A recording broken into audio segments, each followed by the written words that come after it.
उसकी चाय में मक्खी भी गिर जाती ना तो मक्खी को भी चूस के फेंक देता। अब एक दिन क्या हुआ, वह इंसान और वह आदमी माघ मेले के समय पर काशी स्नान करने के लिए जाने लगा। अब पत्नी ने कहा हम भी आपके साथ चलेंगे।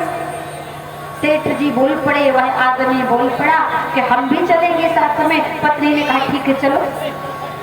अब जैसे ही वह कंजूस आदमी काशी पहुंचा तो काशी में कितने घाट होते हैं?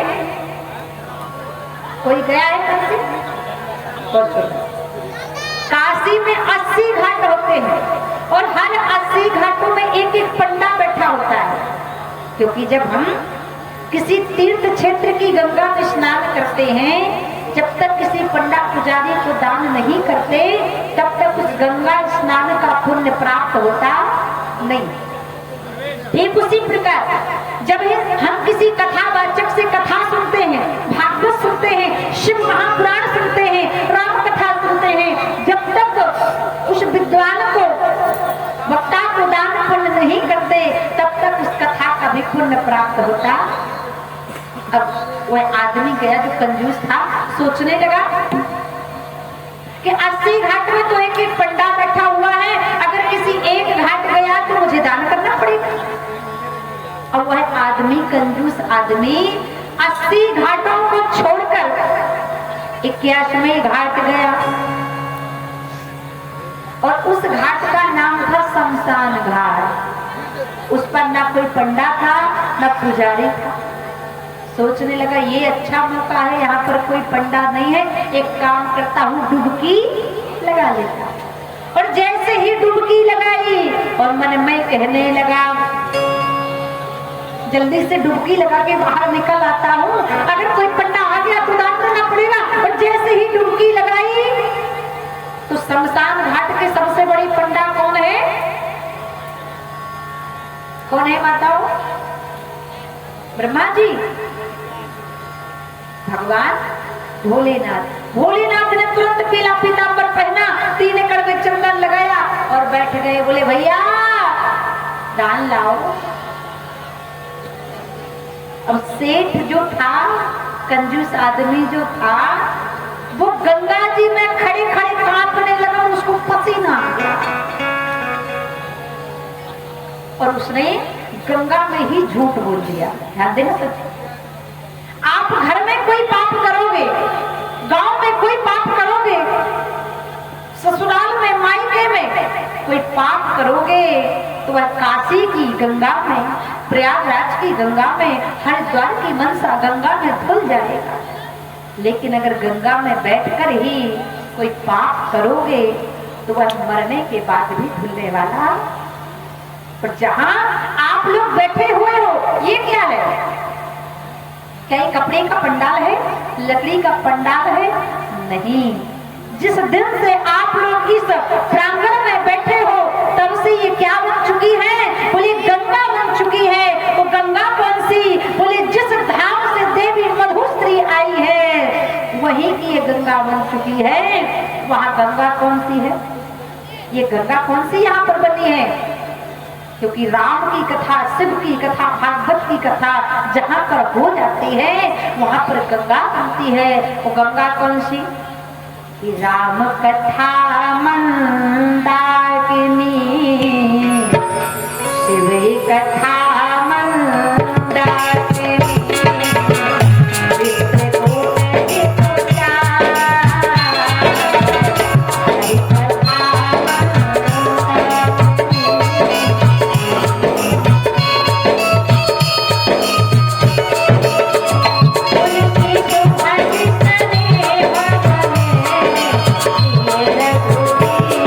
Yeah.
सिय रघुवीर बिहार। इस चित्रकूट की मंदाकिनी गंगा बन चुकी है।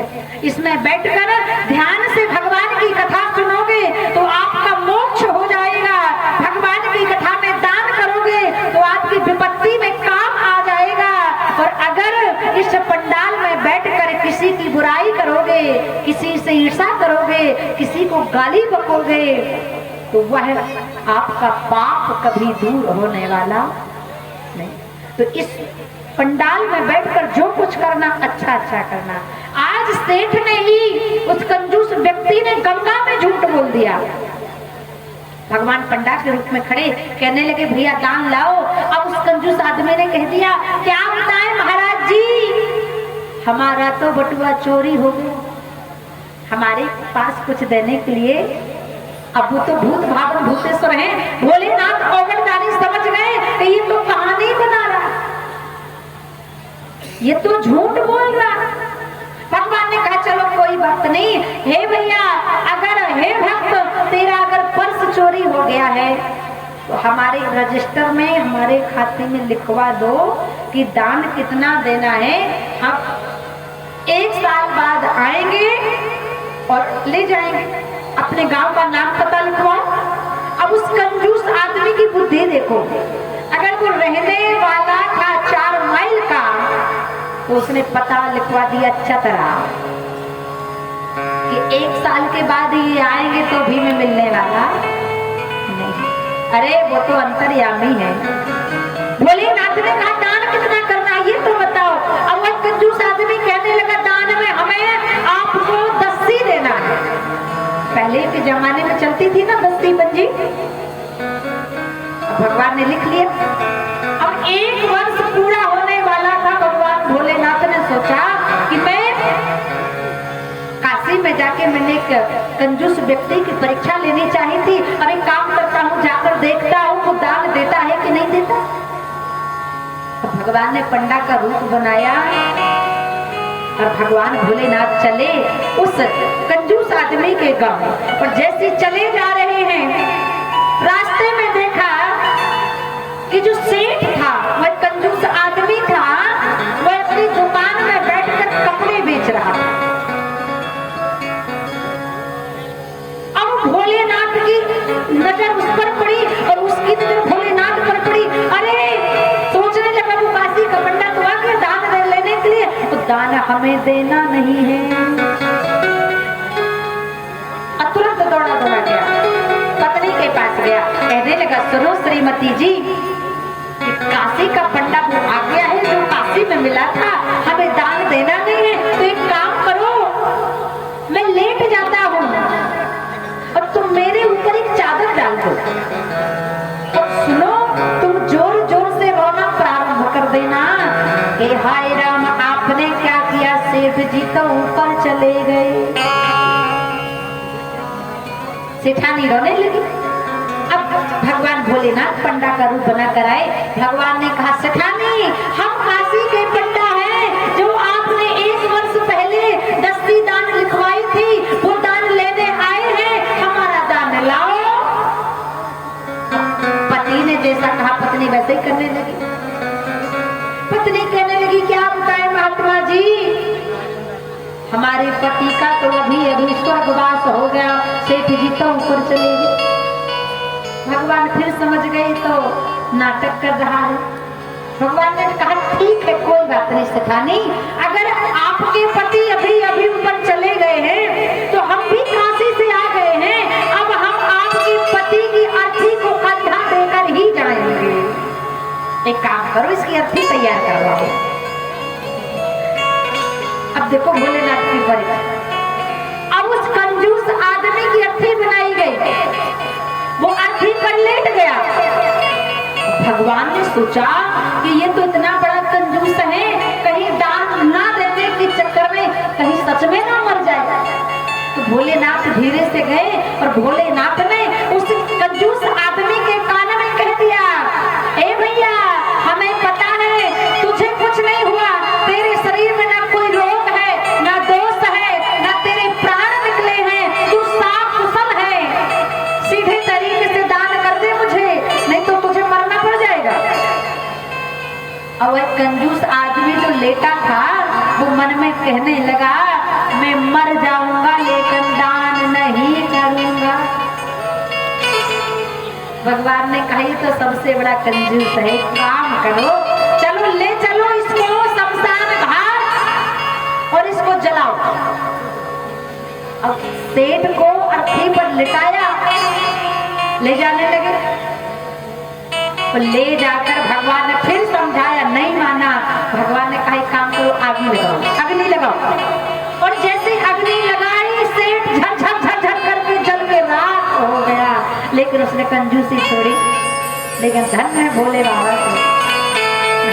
भगवान भोलेनाथ ने देखा कि ये सेठ तो जलकर राख हो गया, इसने कंजूसी नहीं छोड़ी।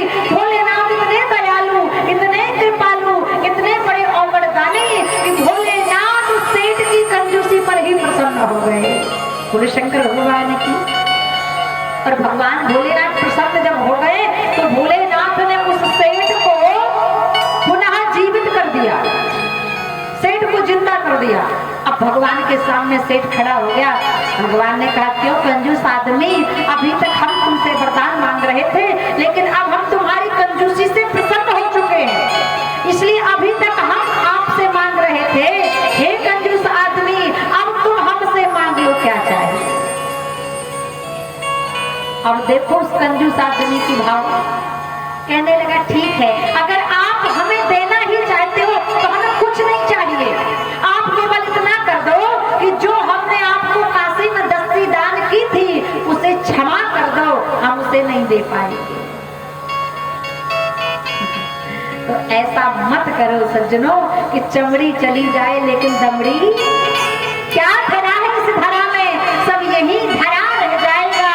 तो क्या तू लेकर आया जग में, क्या तू लेकर जाएगा। केवल पाप और पुण्य के खंभे गड़े रह जाएंगे, इससे ज्यादा कुछ जाने वाला।